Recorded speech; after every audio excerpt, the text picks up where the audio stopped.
अ, जैसे हमारा रूटीन है। लेकिन परम धाम में एंगेज तब होगा जब बार बार मन को उमंग उत्साह में लाएंगे। इतनी प्राप्ति है, इतना फायदा है, अगर नहीं करे तो इतना घाटा है। इसको उस समय और अदरवाइज भी, लेकिन उस समय की देखो वेस्ट है अगर ये संकल्प अभी इस समय करेंगे। तो ऐसे कर करके हमने मन को उधर से निकाला जहां जहां बुद्धि जाती है। केवल परम धाम को याद करना या उससे नहीं मन लगेगा। अच्छा है, करना चाहिए, उससे काम नहीं चलेगा, उसको इसकी इम्पोर्टेंस क्लियर हो एकदम। और इतना कि फिर जब भी वो याद करे, फिर सपोज बाबा को या सकाश दे रहे हैं, तो उस आत्मा के लिए ऑटोमेटिक, अगर वो कॉन्सेंट्रेटेड किया होगा ना, तो जब भी वो सीन सामने आएगा, वो आत्मा सामने आएगी, तो वो वाला सीन, वो वाली फीलिंग्स आ जाएगी। सपोज मुझे कोई आत्मा दुख दे रही है, दुख दे रही है मतलब वो आत्मा का अपना संस्कार स्ट्रांगली कर रहा है, दुख तो नहीं देता। अब मैंने उसको इमर्ज किया, सकाश दी बहुत बाबा को एकदम पावरफुली, एकदम तो जब भी वो सामने आएगी, अब मेरा वो वाला कल का सीन नहीं इमर्ज होगा। इसका मतलब वो कंसंट्रेशन से किया। और निश्चय से जब हम उसको करते हैं तो मन लगता है, और मन जहाँ कंसंट्रेशन से करेगा वो ऑटोमेटिक इमर्ज होता जाए। ये लॉ है। तो ये बाबा ने, तो ये देखना है हमें। दो साथ मीठे बच्चे, तुम यहाँ याद में रहकर पाप दग्ध करने के लिए आए हो, इसलिए बुद्धि योग निष्फल ना जाए। देखो, 2 मिनट भी मेरा योग लगा वेस्ट ना जाए, निष्फल ना जाए, इस बात का पूरा ध्यान रखना है। प्रश्न है, कौन सा सूक्ष्म विकार भी अंत में मुसीबत खड़ी कर देता है? कौन सा सूक्ष्म विकार भी अंत में मुसीबत खड़ी कर देता है? ये पता नहीं चल रहा होता है, लेकिन ये आत्मा डीपली इन्वॉल्व है, विकार है आत्मा, 5 विकार में से। अटैचमेंट, मैपन, ये भी राइट है वैसे कुछ। हम्म। हम्म। और वैसे आज बाबा ने कहा इच्छा, लोभ, लोभ। ये इच्छा है, ये चाहिए। हम्म। हम्म। अगर सूक्ष्म में भी हबच का विकार है, लालच, कोई चीज हबच के कारण इकट्ठी करके अपने पास जमा करके रख दी, तो वही अंत में मुसीबत के रूप में याद आती है। इसलिए बाबा कहते हैं, बच्चे अपने पास कुछ भी न रखो।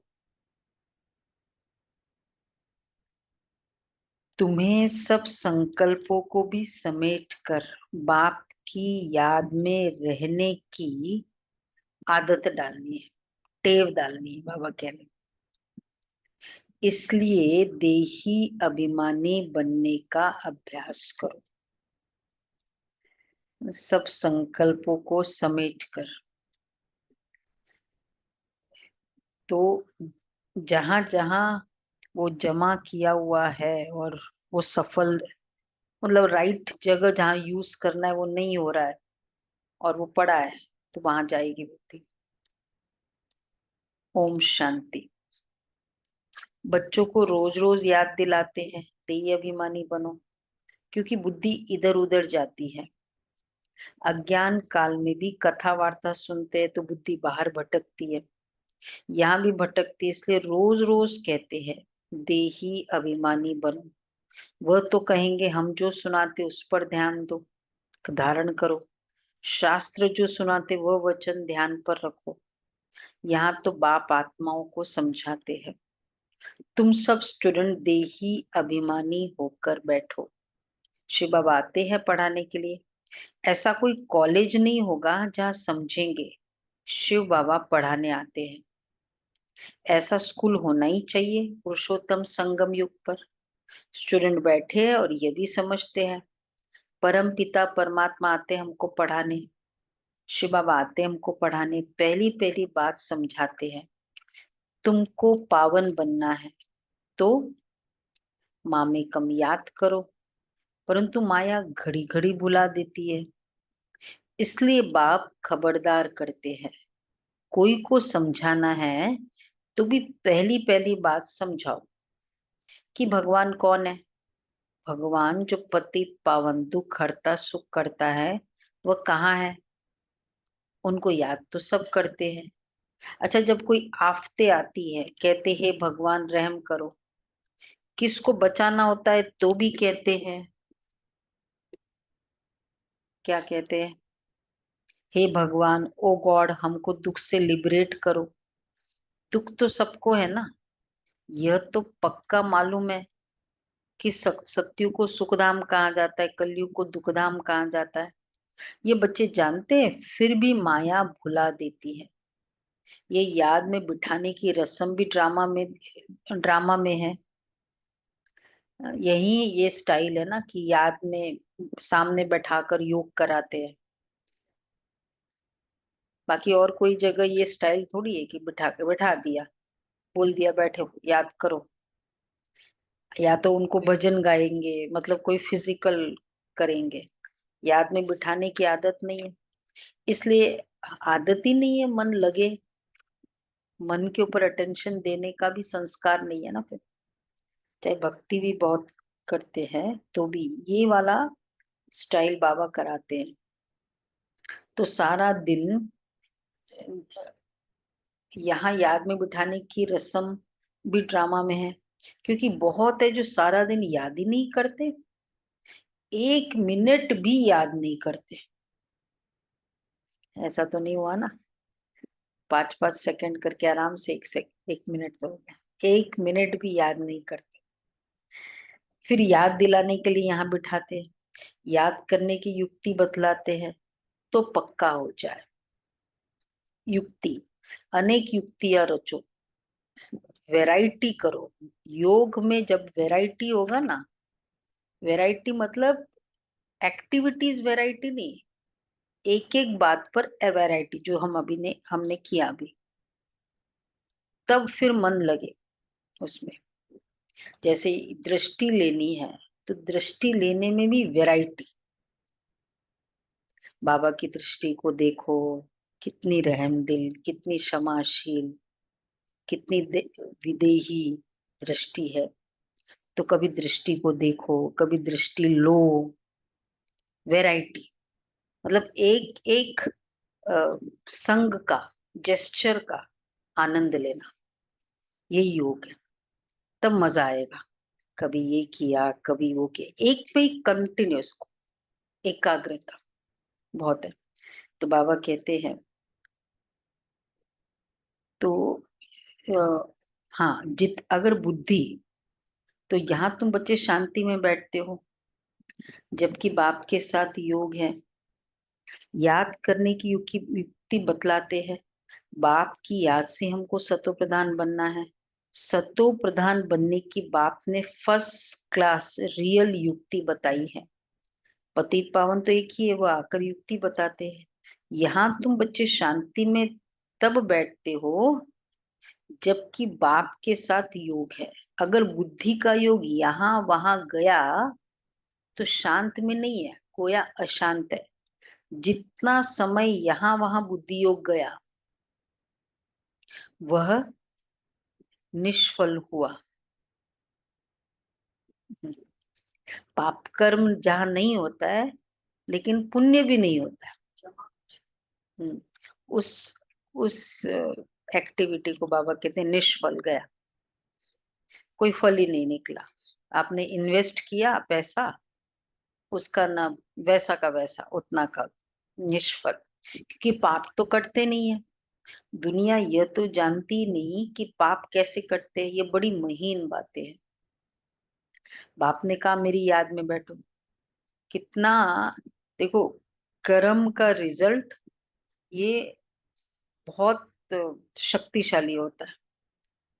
कितना भी कुछ अ, ऐसा काम किया भी हो, लेकिन जब वो इस तरह का कर्म भोग आ जाए, चाहे बंधन का, किसी का कुछ बंधन चल रहा हो, किसी का कुछ क्लैश चल रहा हो, किसी के कुछ शरीर का रोग चल रहा हो, हम कितना भी हेल्प करने के बाद भी जरूरी नहीं कितना कुछ नहीं, कुछ भी, हर कोई हेल्पलेस हो जाता है, चाहता सब ये कि हेल्प करे, तो कौन हेल्प कर सकता है उस समय? उस कौन हेल्प कर सकता? नहीं, ऊपर वाला भी नहीं कर सकता, हमारा उसका योग उसको मदद करेगा। हाँ, उसका योग, वो कितनी आत्मा योग युक्त हो सकती है। तो इसका मतलब योग लगना ये कोई इजी की बात नहीं है ना, कितना बड़ा उसका पावर है, जो कोई नहीं मदद कर सकता, वो मदद वो योग कर सकता है। तो योग ऑर्डिनरी बात थोड़ी है। तो ऐसे योग लगाने में कितनी मेहनत होनी चाहिए, एकाग्रता करने में, उसका उमंग होना चाहिए। बैठे हैं, योगा, नींद आती रहती है, सपोज, अगर ऐसा नहीं है, थकता है, आ जाता है, लेकिन रोज ही रोज ऐसा होता रहे, तो कहीं गड़बड़, लगन नहीं है, इसकी इम्पोर्टेंस नहीं। तो बाबा कहते हैं कि जब तक दुनिया यह नहीं जानती कि पाप कैसे कटते हैं, ये बड़ी महीन बात है, बाप ने कहा है मेरी याद में बैठो, तो जब तक याद की तार जुटी हुई है, उतना समय सफलता है। जरा भी बुद्धि इधर उधर गई तो वह टाइम वेस्ट हुआ, निष्फल हुआ।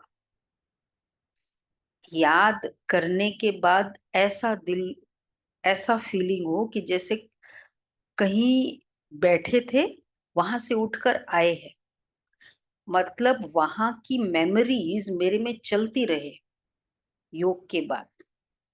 अगर योग के बाद कोई मेमोरीज नहीं चल रही तो मतलब योग लगा ही नहीं था। जैसे अभी 1 घंटा हम क्लास करके जाते हैं यहाँ, तो रहती है ना स्मृति में, बाबा ऐसे क्या है, बाबा ने ऐसे कहा, वहां ऐसे मिले, तो लोग किसी आत्मा से भी मिले, रहती कि नहीं रहती इसमें? क्योंकि वहां बैठे थे ना, इन्वॉल्व थे कंप्लीटली।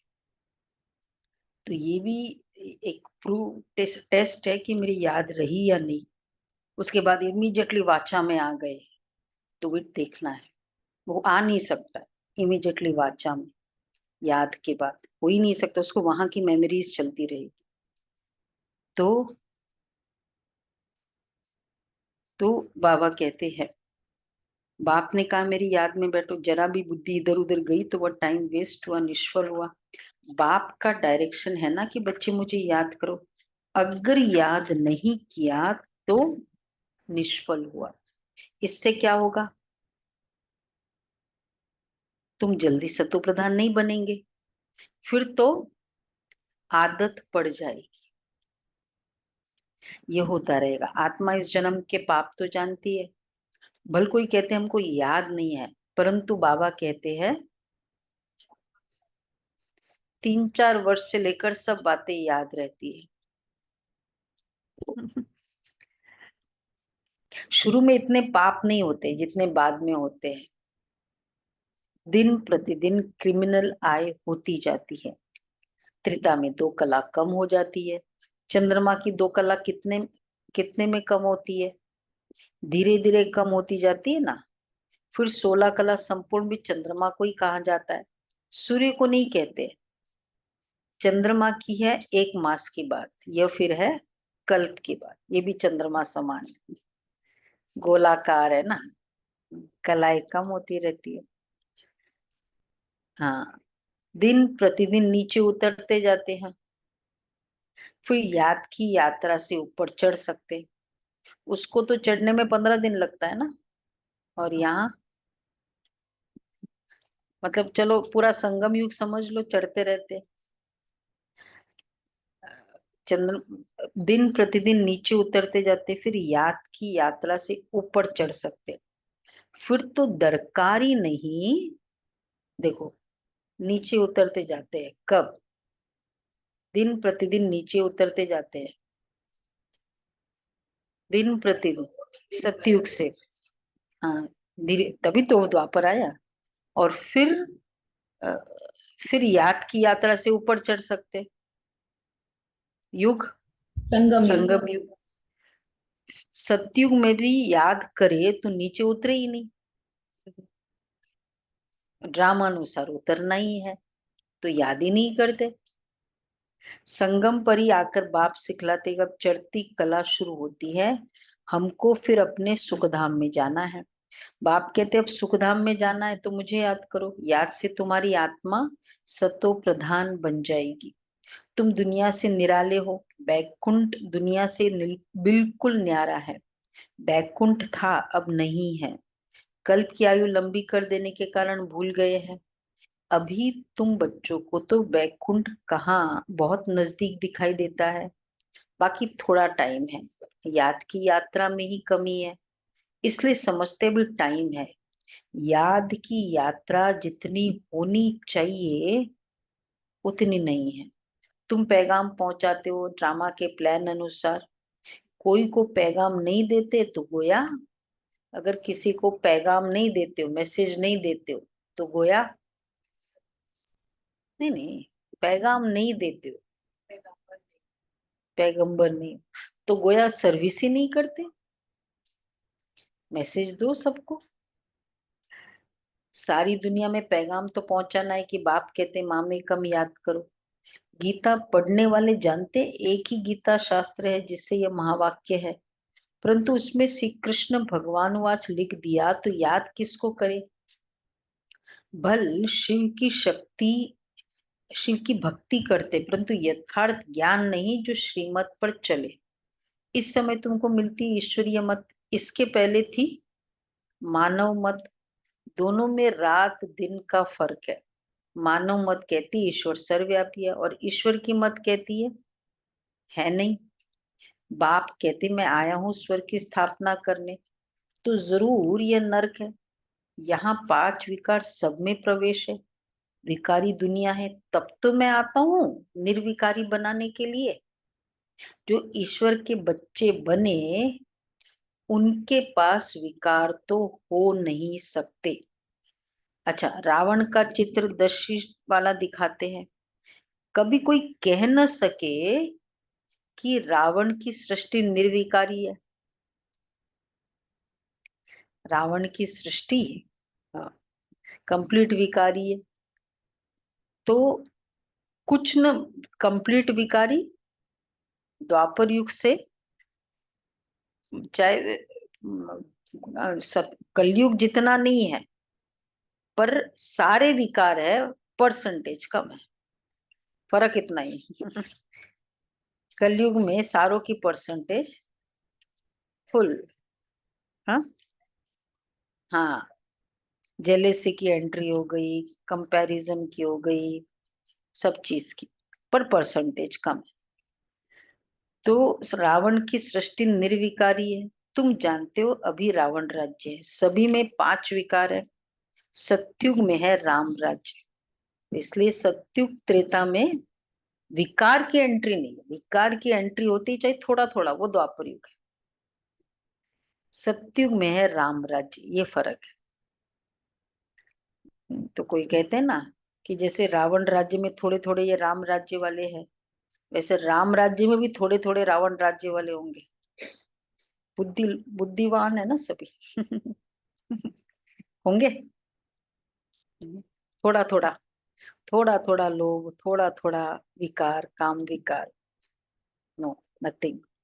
तो बाबा कहते हैं कोई भी विकार नहीं। इस समय मनुष्य कितने दुखी है, शरीर को कितने दुख लगते हैं। यह है दुख धाम। सुख धाम में तो शारीरिक दुख भी नहीं होते। यहाँ तो कितनी हॉस्पिटल्स भरी हुई है, सब डॉक्टर्स के अपॉइंटमेंट का, 2-2 महीने की अपॉइंटमेंट हॉस्पिटल्स भरी हुई है। इनको स्वर्ग कहना भी बड़ी भूल है। तो समझ कर औरों को समझाना है। वह पढ़ाई कोई को समझाने के लिए नहीं है। इम्तिहान पास किया और नौकरी पर चढ़ा। यहाँ तो तुमको सबको पैगाम देना है। सिर्फ एक बाप थोड़ी देंगे। जो बहुत होशियार है उनको टीचर कहा जाता है। अच्छा, कम होशियार है मतलब पढ़ा सकते हैं तो टीचर कहा जाता है। जो कम होशियार है तो उनको स्टूडेंट कहा जाता है। तुम्हें सबको पैगाम देना है, उस कंटेक्स्ट में बाबा कह रहे नहीं दे सकते तो मतलब अभी देखो मौका है, 4 से 7 एकदम अच्छा वेन्यू है। पैगाम दे, पूरा योग योग का ही रहेगा। तो बाबा कहते जो बहुत होशियार है फिर टीचर है, पैगाम देंगे तो तुम्हें सबको पैगाम देना है, पूछना है। अब देखो कैसे है, मेथड भी बताता है, स्पून फीडिंग करता है बाबा। पूछना है, भगवान को जानते हो, वह तो बाप है सबका। तो मूल बात है बाप का परिचय देना, क्योंकि कोई जानते ही नहीं है। ऊंचते ऊंच बाप है, सारे विश्व को पावन बनाने वाला है। सारा विश्व पावन था जिसमें भारत ही था। और कोई धर्म वाला कह न सके कि हम नई दुनिया में आए हैं। वो तो समझते हमारे से आगे कोई होकर गए हैं। क्राइस्ट भी जरूर कोई में आएगा, उनके आगे जरूर कोई थे। बाप बैठ समझाते हैं, मैं इस ब्रह्मा तन में प्रवेश करता हूँ। यह भी कोई मानते नहीं कि ब्रह्मा के तन में आते हैं। अरे ब्राह्मण तो चाहिए जरूर। ब्राह्मण कहाँ से आएंगे? जरूर ब्रह्मा से ही तो आएंगे ना। ब्राह्मण कोई भी बाकी जाति का, वैश्य है, शूद्र है, वो तो मतलब उसका कोई भी देवी देवता से कनेक्शन नहीं है। केवल ब्राह्मणों का मतलब कोई भी देवता से कनेक्ट नाम के साथ। ब्रह्मा ब्राह्मण और बोलते भी है, ब्रह्मा के मुख वंशावली है तो ब्राह्मण है। तो यह भी कोई नहीं मानते कि ब्रह्मा के तन में आते हैं।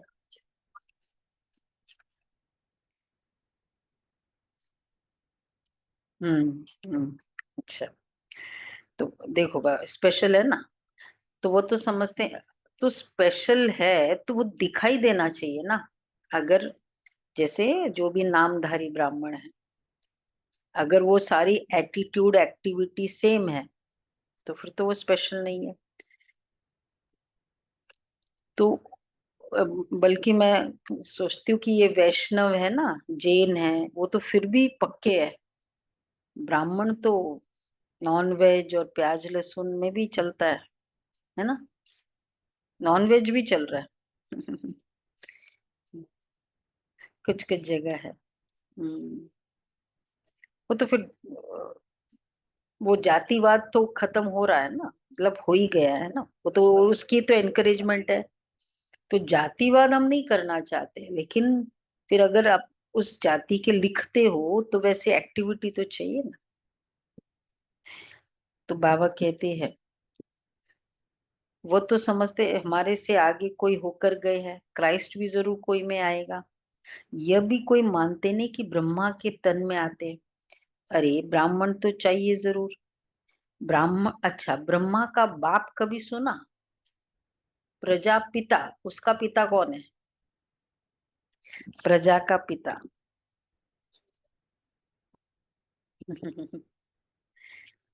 कोई बतला ही ना सके। वो तो है ग्रेट ग्रेट ग्रैंडफादर, उनका साकार फादर कोई नहीं है। जैसे निराकार शिव बाबा कहते हैं उनका बाप बताओ, फिर साकार प्रजापिता ब्रह्मा का बाप बताओ। शिव बाबा तो एडॉप्ट किया हुआ नहीं है, वो ये एडॉप्ट किया हुआ है कहेंगे इनको। शिव बाबा ने एडॉप्ट किया, विष्णु को शिव बाबा ने एडॉप्ट किया है ऐसा नहीं कहेंगे। ब्रह्मा को शिव बाबा ने एडॉप्ट किया। ये तो तुम जानते हो ब्रह्मा सु विष्णु बनते हैं, एडॉप्ट तो हुआ नहीं। शंकर के लिए भी बताए उनका कोई पार्ट है नहीं। ब्रह्मा सु विष्णु, विष्णु सु ब्रह्मा, यह 84 का चक्र है। इसलिए वो नाभि कमल में बता दिया, ब्रह्मा के नाभि कमल से विष्णु, विष्णु जी के नाभि कमल से ब्रह्मा। शंकर जी फिर कहाँ से आए, उनकी रचना कहाँ है? बाप की तो रचना है, वह सब आत्माओं का बाप है। और ब्रह्मा की रचना है, बाप की रचना है वो आत्माओं का बाप है, और ब्रह्मा की रचना है मनुष्य, ब्राह्मण, मतलब सब मनुष्य, प्रजापिता ना, पूरा प्रजा का पिता हूँ। तो अब फिर कैसे एक्सप्लेन करें, ये वैश्य जाति ब्राह्मणों को रचा। अब फिर बाद में वैश्य हुए, शूद्र हुए, वो कैसे हुए, उनकी रचना किसने की?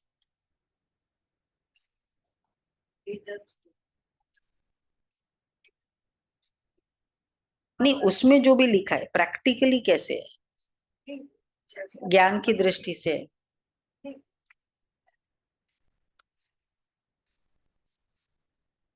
नहीं, ब्रह्मा की रचना,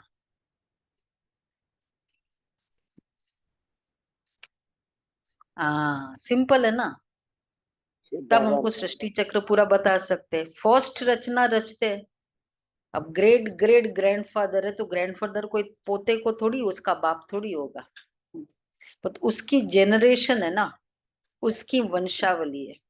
तो हमारी वंशावली है, ब्रह्मा की वंशावली हम, हमारी वंशावली पूरी सृष्टि। तो इसलिए ये पूर्वजों, ये वाली फीलिंग तब आ सकती है।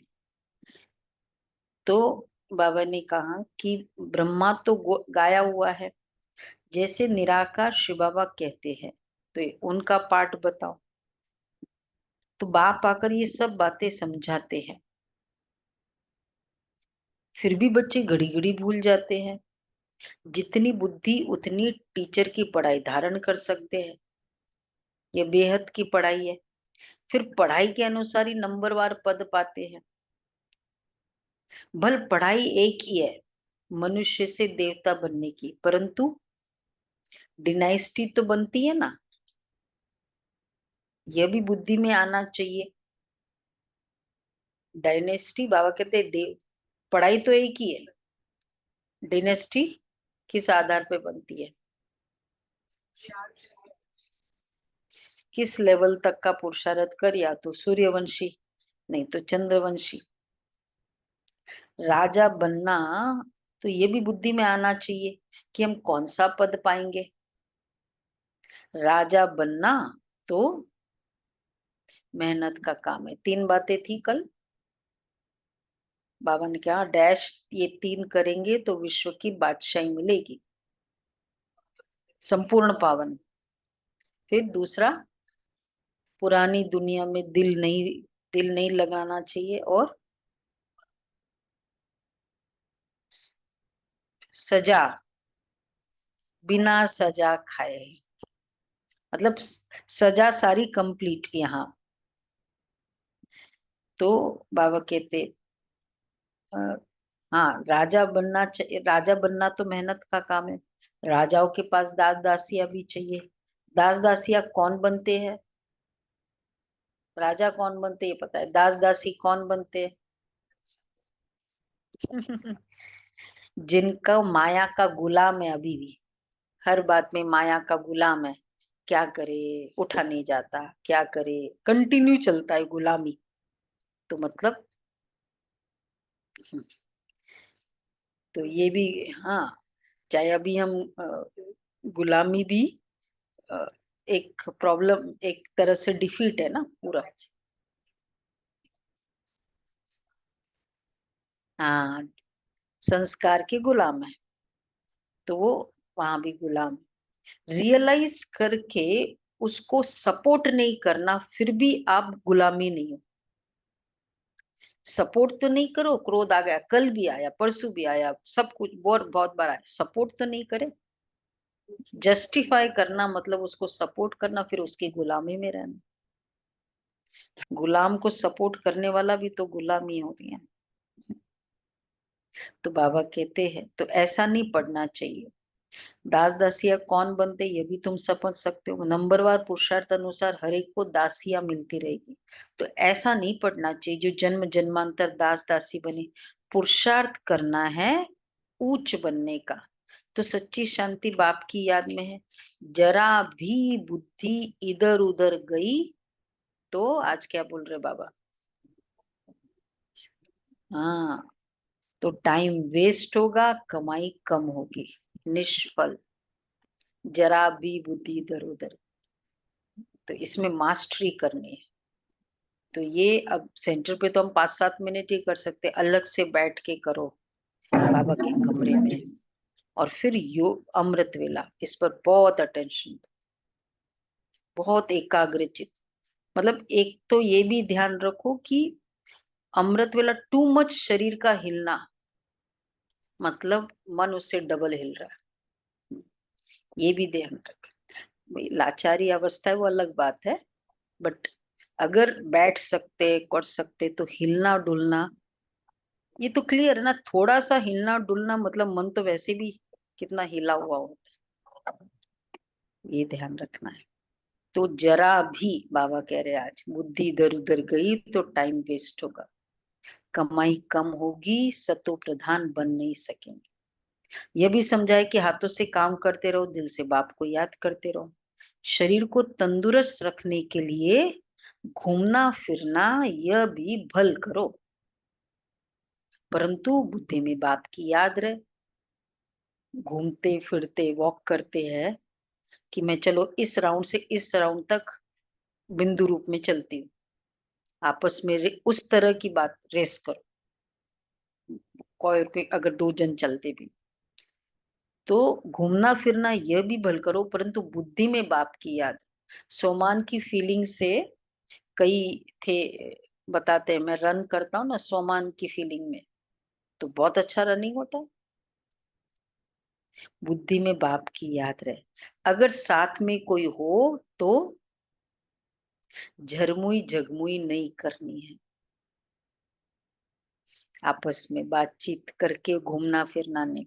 ऐसे एक तो मतलब समझ में नहीं आता कैसे लोग बातचीत भी करते रहते घूम, क्योंकि एनर्जी बहुत जाती है।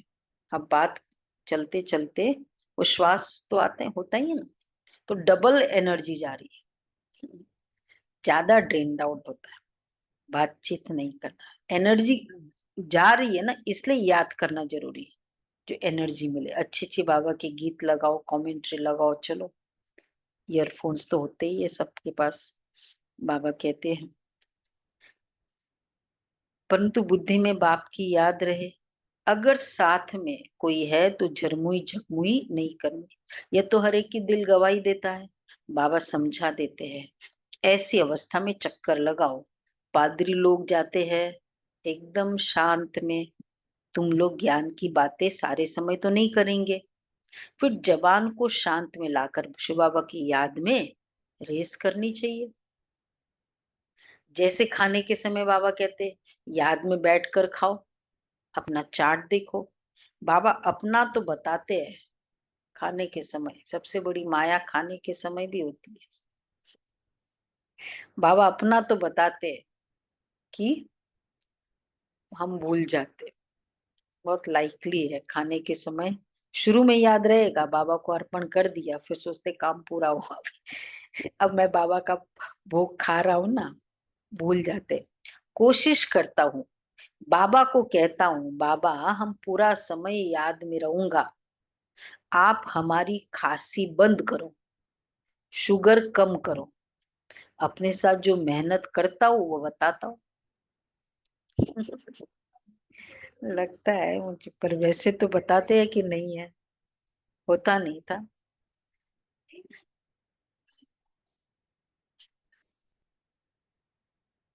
नहीं, करेले की जूस तो वैसे भी कोई पीते हैं, होता होगा बाबा को, और तो कुछ नहीं था, खांसी थी और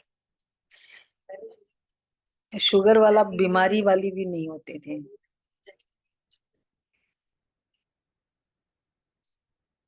हाँ वो भी हो सकता। तो बाबा कहते हैं अपने साथ जो मेहनत करता हूँ मैं बताता हूँ कि बाबा पूरा समय आपकी याद में रहूंगा, परंतु मैं खुद ही भूल जाता हूँ, तो खांसी कम कैसे होगी? भगवान भी मदद, God helps those who help themself, वो फंडा है सबके लिए, इंक्लूडिंग ब्रह्मा। तो खांसी कम कैसे होगी? ये ब्रह्मा बाबा के, हमारी कितने हिसाब किताब है। पहली नंबर की आत्मा का भी शरीर के साथ इतना कर्म हिसाब किताब है। जो बातें बाबा के साथ करता हूँ बस सच सुनाता हूँ। दो बातों से देखना होता है। एक होता है अच्छा ये है, और उनको भी ये बीमारी। भाई जिसके अपनी अभी के लाइफ में कुछ पाप कर्म नहीं दिख रहा है हमारे नॉलेज में, तो भी वो कर्म भोग है। तो अगर हमारे नॉलेज में हमको अपनी लाइफ में दिख रहा है किया हुआ, तो फिर तुमको ज्यादा योग करना होगा। उस वे से लेना। एक होता है अरे उनको भी ऐसा है, वो नहीं। हमें कितने, ये हमारे लिए एक आई ओपनर है। तो वह सच सुनाता हूँ। बाबा बच्चों को बता देते, बच्चे बाप को नहीं सुनाते हैं, लज्जा आती है। झाड़ू झाड़ू लगाओ, खाना बनाओ, तो भी शिव बाबा की याद में बनाओ। सुना? कुछ भी कर्म करो तो ताकत आएगी। ये भी युक्ति चाहिए, इसमें तुम्हारा ही कल्याण होगा। फिर तुम याद में बैठेंगे तो ऐसे में याद करेंगे। ये है वहां उस समय जो याद, बुद्धि उधर उधर जाती ना, तो ये वाली एक्टिविटीज में जिसमें याद नहीं किया था, उस समय बुद्धि वहां जाती है उसमें। तो बाबा कहते फिर याद में बैठेंगे। अगर इस एक्टिविटीज में की बाबा की याद, तो औरों को भी कशिश होगी। एक दो को कशिश तो होती है ना। जितना तुम जास्ती याद में रहेंगे, बहुत अच्छा। देखो याद के परिणाम, जितना तुम जास्ती याद में रहेंगे, बोलो रमेश बेन। उतना ऊंचा पद पाएंगे। प्रैक्टिकल वो तो चलो बाद में की तो ठीक है, बहुत अच्छी। कर्म भोग खत्म। उतना व्यर्थ संकल्प। सन्नाटा अच्छा हो जाएगा। अंतर्मुखी हो जाए। ऑटोमेटिक जो आपके पास आएगा ना, आपकी एकदम पावरफुल याद है, उसको लगेगा बात नहीं करनी चाहिए, चुप हो जाए। सन्नाटा, सन्नाटा अच्छा हो जाएगा। एक दो का प्रभाव ड्रामा अनुसार पड़ता है।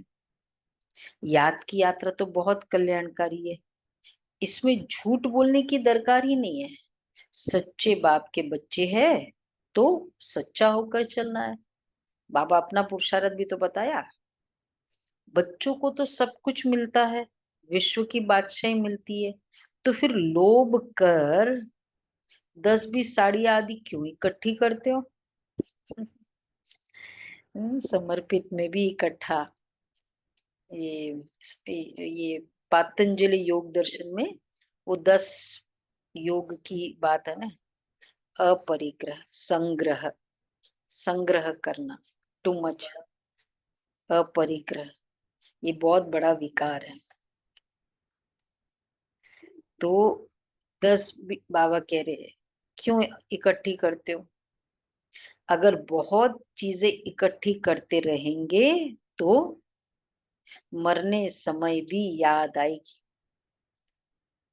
इसलिए मिसाल देते हैं कि स्त्री ने उनको कहा लाठी भी छोड़ दो, नहीं तो यह भी याद आएगी। सन्यासी बन के जा रहा था तो बोला कि ये क्यों रखते हो? कुछ भी याद नहीं रहना चाहिए। क्या करें? पूरा गृहस्थ करो, पूरे बच्चों की पालना करो, अच्छा स्टैंडर्ड भी रखो, और बाबा कहते कुछ भी याद नहीं रहे। क्या करें? ऐसा भी पूरा करो और ऐसा भी पूरा करो। हाँ सेवा भी, हाँ सब कुछ है ना। कैसे करें? कुछ भी याद नहीं, मरते समय वही याद आएगी आत्मा।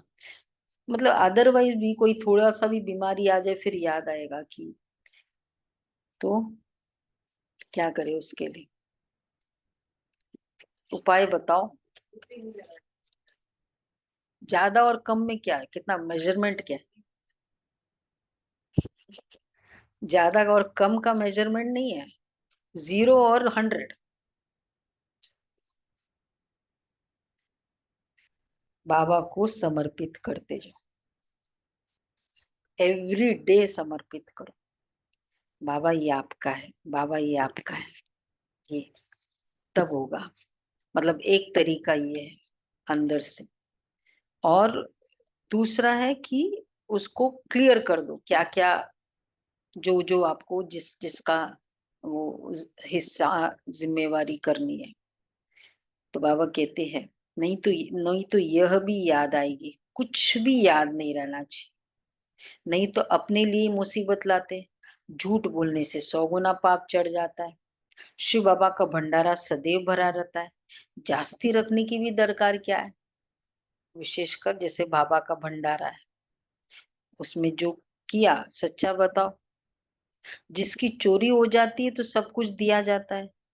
तुम बच्चों को बाप से राजा ही मिलती, तो क्या कपड़े आदि नहीं मिलेंगे? सिर्फ फालतू खर्चा नहीं करना चाहिए, क्योंकि अबलाई मदद करती है स्वर्ग की स्थापना में। बाबा के यज्ञ में जो धन आता है, तो मतलब कितना प्यार से, भावना से और इकट्ठा कर करके बच्चे देते हैं, इसलिए बहुत बड़ा बोझ हो जाता है अगर वेस्ट जाता है तो इसलिए हम लोग मतलब पूरा ध्यान रखते हैं, चाहे इतनी सी भी है, 2 दिन भी खाना पड़े, वेस्ट नहीं। बाबा के यज्ञ का चीज है, ऐसे नहीं वेस्ट जाना, ऐसे नहीं उठा के फेंकते। ऐसे नहीं कि जैसे वो कढ़ाई भी है, उसका पूरा उस स्पैचुला से निकालो, ये नहीं भरा हुआ है फिर पानी में डाल दिया। कना दाना है ना यज्ञ का, ठीक है माता है।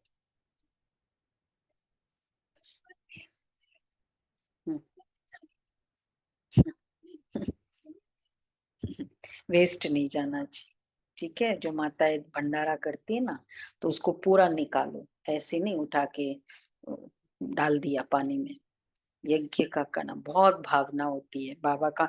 एक एक कौड़ी नहीं है, रतन होते हैं जो बाबा के यज्ञ में आता है। क्योंकि बाबा तो उसको दे देगा, उसने तो सफल कर दिया, उसको तो 100 गुना मिल जाएगा। लेकिन जहाँ सफल करने वालों ने सफल नहीं किया, सेंटर वालों का कर्म बंधन कैसे बनता है? ये बनता है, ऐसे बनता है। तो इस तरह से बाबा कहते हैं, तो बच्चों को, हाँ, सिर्फ फालतू खर्चा नहीं करना चाहिए, क्योंकि अबला ही मदद करती है स्वर्ग की स्थापना में। उनके पैसे ऐसे बर्बाद भी नहीं करने चाहिए। वो तुम्हारी परवरिश करती है, तो तुम्हारा काम है उन्हों की परवरिश करना। नहीं तो बोलो मेधाबेन, नहीं तो, नहीं तो बोलो। 100 गुना पाप सिर पर चढ़ता है। तो कहीं ना कहीं कुछ भी अगर सेंटर पर रहकर याद नहीं अच्छी होती है, कुछ धारणा नहीं हो रही है, समवेयर ये कर्म बंधन बन रहा है कुछ ना कुछ, इसके लिए भी होता है। अच्छा, मीठे मीठे सिक्के लदे बच्चों प्रति माता पिता बाप दादा का याद प्यार गुड मॉर्निंग। रूहानी बाप रूहानी की बाप की रूहानी रूहानी बच्चों बच्चों को को नमस्ते। नमस्ते। हम रूहानी हम बच्चों की रूहानी बच्चों रूहानी की माता रूहानी पिता बाप बाप दादा दादा को को याद याद प्यार प्यार नमस्ते नमस्ते। Good morning. Thank you thank बाबा, बाबा, शुक्रिया प्यारा बाबा। बाबा, थैंक यू। वाह बाबा वाह। शुक्रिया। पहला पॉइंट है, बाप की याद में बैठते समय जरा भी बुद्धि इधर उधर नहीं भटकनी चाहिए।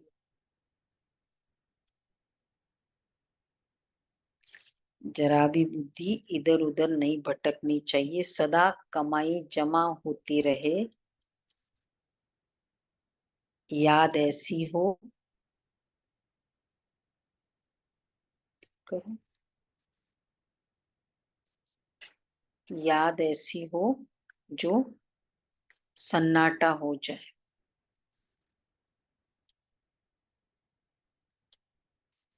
दूसरा है शरीर को तंदुरुस्त रखने के लिए घूमने फिरने जाते हो तो भी आपस में झरमुई झगमुई पर चिंतन नहीं करना है।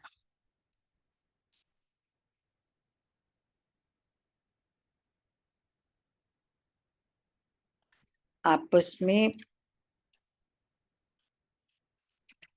पर चिंतन नहीं करना है। झगमुई झगमुई, जबान को शांत में रख, बाप को याद करने की रेस करनी है। भोजन भी बाप की याद में खाना है। वैसे पकाते समय तो याद रहता है। ज्यादा चैलेंज किस में है, बनाने वाले को या खिलाने वाले, खाने वाले को? बनाते हुए याद रहता है। देखा, ये लालच होता है ना, वो जीभ। ये विकार उसमें आता है।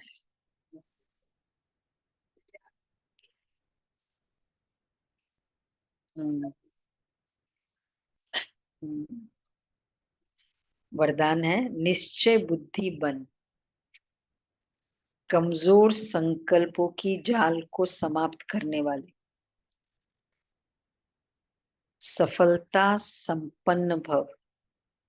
निश्चय बुद्धि बन, कमजोर संकल्पों की जाल को समाप्त करने वाले, सफलता संपन्न भव। अभी तक मेजॉरिटी बच्चे कमजोर संकल्पों को स्वयं ही मर्ज करते हैं। सोचते हैं पता नहीं होगा या नहीं होगा, क्या होगा। यह कमजोर संकल्प ही दीवार बन जाते हैं और सफलता उस दीवार के अंदर छिप जाती है। माया कमजोर संकल्पों की जाल बिछा देती है, उसी जाल में फंस जाते हैं।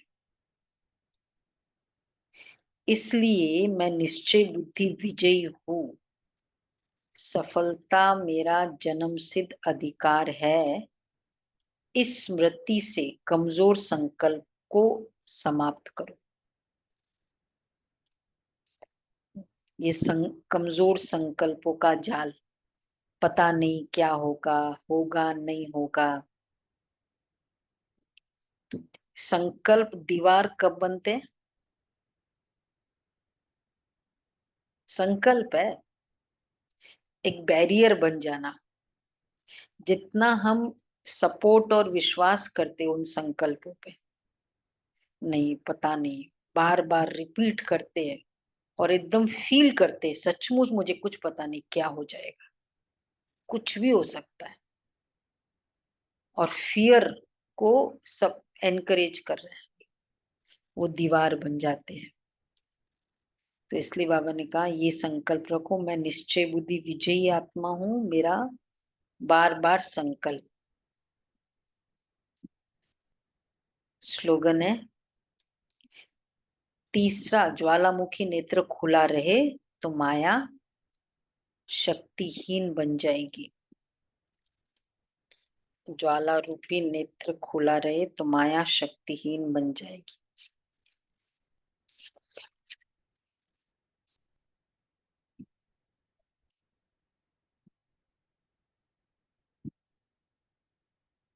कोई गाली दे, झूठा इल्जाम लगाए, लेकिन लेकिन हो गया ना 30 स्लोगन, लेकिन आपको क्रोध ना आए। अपकारी के ऊपर उपकार करना, यही आप ब्राह्मणों का धर्म है। वह गाली दे आप गले लगाओ, यही है कमाल। इसको कहा जाता है परिवर्तन। गले लगाने वाले को गले लगाना यह कोई बड़ी बात नहीं है, लेकिन निंदा करने वाले को सच्चा मित्र मन से मानो, तब कहेंगे उपकार करने वाले। उपकार वाले की डेफिनेशन क्या है? कि सच्चा मित्र मन से मानो। देखो, अगर हम कोई कहते हैं कि मैंने बहुत टॉलरेट किया, बहुत किया टॉलरेट, मतलब टॉलरेंस शक्ति है या टॉलरेंस कमजोरी है? टॉलरेंस मतलब ही जमा किया, जमा कुछ किया ही नहीं, वो टॉलरेंस नहीं था, वो पेन था। दर्द पिया तो पेन को खाली फिजिकली चुप बैठे, वो टॉलरेंस नहीं है। तो बाबा कहते कि ये है। तो अगर वो किया होगा ना, वो अंदर जमा होगा, वो फीलिंग है, पेन है ना, फिर वो निकलता है, मैंने बहुत किया। अगर वो खुशी है तो वो निकलेगा ना, तो क्या है, गिनते थोड़ी है खुशी, इसलिए। ओके जी।